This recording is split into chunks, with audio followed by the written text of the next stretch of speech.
টাকা পয়সা কি আমার কাছে কম আছে নাকি? দেখো কত টাকা পয়সা। আমি এখন একটা বাড়ি তৈরি করব। আর আমার ফেভারিট বাইক হচ্ছে কুবরা। এই যে এটা হচ্ছে আমার ফেভারিট বাইক। দেখো এটা এখন এটাকে নিয়ে আমি একটা রাউন্ড দিয়ে আসি। এই দেখেন আমি একটা রাউন্ড দিয়ে আসছি। তাই সুইমিং পুলে সমুদ্রে গিয়ে একটু স্নান করে আসি।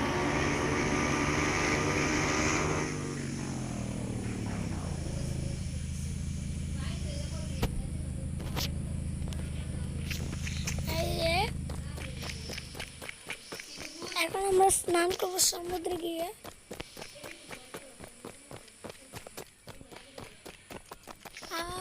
এত গরমের মাঝে যদি